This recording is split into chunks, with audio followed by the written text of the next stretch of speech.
Assalamualaikum warahmatullahi wabarakatuh. Hai teman-teman, bersama saya, nama saya perkenalkan Tri Anggara Medi Sampurno, bisa dipanggil Anggara, Angger ataupun Anggar. Saya berasal dari Offering B dengan NIM 220231604133. Nah, dalam video ini saya akan mengulas sedikit hasil dari eh, mereview sebuah buku yang berjudul Online Safety ah, pada matkul teknologi pendidikan. Nah, berikut teman-teman, dan di sini saya akan mengulas apa saja yang saya dapatkan dalam buku ini. Nah, yang pertama teman-teman, apa sih alasan saya dan mengapa saya memilih buku ini sebagai sumber bacaan saya pada matkul ini?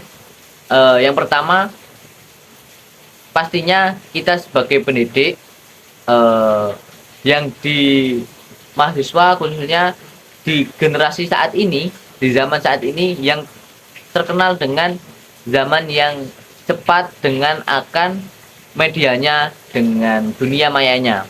Nah, di sini saya ingin belajar dan mengetahui tentang keamanan dalam bermedia, khususnya di dunia maya.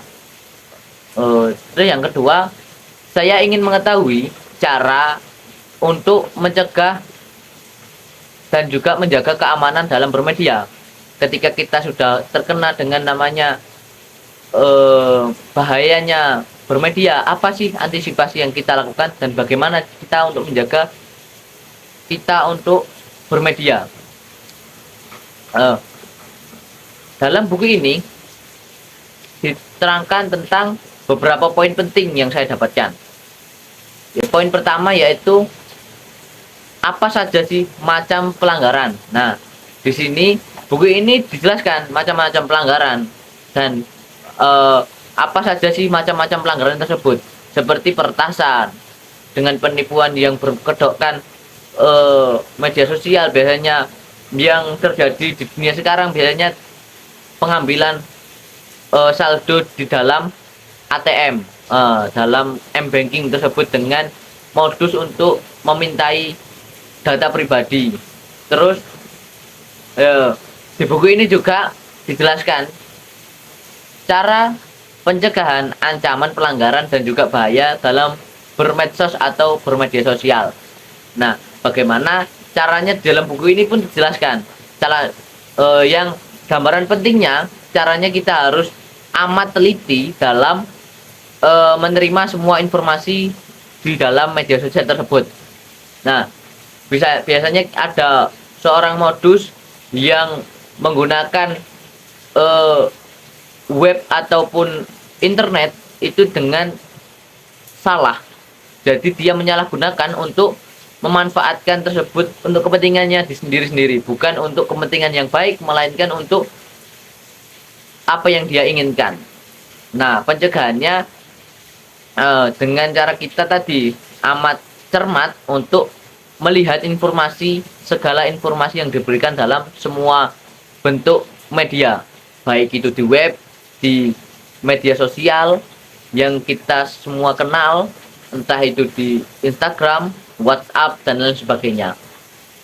Lalu di dalam buku ini juga terdapat edukasi pencegahan dalam kegiatan pembelajaran. Nah, di dalam buku ini dicontohkan sebagai guru. Guru ini sebagai seorang fasilitator untuk mencegah dan juga mengedukasi siswanya agar tidak terjerumus dalam dunia kejahatan di dunia maya. Kerap terjadi kejahatan dalam dunia maya dan efeknya itu lebih besar daripada kejahatan di dunia real. Nah, edukasi ini bertujuan untuk siswa itu cerdas dalam memilih dan memanfaatkan media tersebut.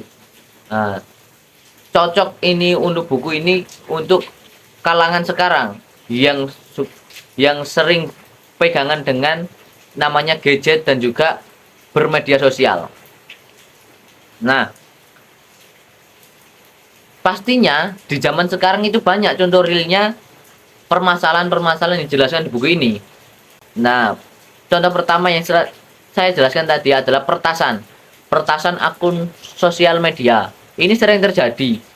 Misalnya pertasan akun sosial media Instagram dan juga Facebook itu sering terjadi di kalangan anak muda sekarang. Bahkan dia modusnya menggunakan akun media tanpa seizin dan juga memanfaatkan tersebut. Bahkan ada yang mengaku untuk mengirimkan sejumlah uang kepadanya karena dia ingin meminjamnya. Bahkan itu bukan akunnya. Nah, lalu yang sering juga terjadi adalah penipuan. Nah, penipuan ini sering terdapat pada kalangan yang sekarang karena dia kecanduan ikut main media sosial tanpa dia sadari dia telah melakukan pembukaan image-nya, pembukaan data pribadinya sehingga itu dapat bisa dimasuki oleh orang yang tidak bertanggung jawab. Lalu untuk untuk edukasi dalam penerapan sehari-hari, guru bisa menerapkan untuk misalnya seminar tentang edukasi pemakaian akun Instagram dengan baik itu bagaimana. Apa saja sih yang harus kita tampilkan dalam media sosial kita dan apa saja yang tidak bisa dicegah untuk dalam media umum, apa saja yang kita harus tidak terlihatkan itu apa. Lalu dari kesimpulan dari pembacaan saya dari buku ini dan apa yang telah saya dapatkan dari buku online safety ini, kesimpulannya adalah penjelasan rinci tentang buku ini menjelaskan secara rinci tentang pelanggaran dan tata cara mengantisipasinya. Jadi buku ini cocok sekali untuk dibaca di semua kalangan di zaman sekarang agar kita dan juga kita semua cerdas dalam memilah dalam bermedia. Lalu dalam buku ini juga sangat jelas bimbingan yang didapatkan untuk mengedukasi dalam penggunaan media sosial dalam kegiatan pembelajaran. Guru ini bisa tercerminkan dalam ini juga memanfaatkan buku ini sehingga bisa diterapkan kepada siswanya untuk mengedukasi penggunaan media sosial. Nah, jadi buku ini sangat worth it dan sangat bermanfaat untuk semua kalangan di zaman sekarang. Apalagi dengan yang semua serba media agar lebih cerdas dan tepat memilih sebuah media. Sekian video yang saya buat untuk penjelasan tentang review buku tentang online safety ini. Semoga bermanfaat. Wassalamualaikum warahmatullahi wabarakatuh.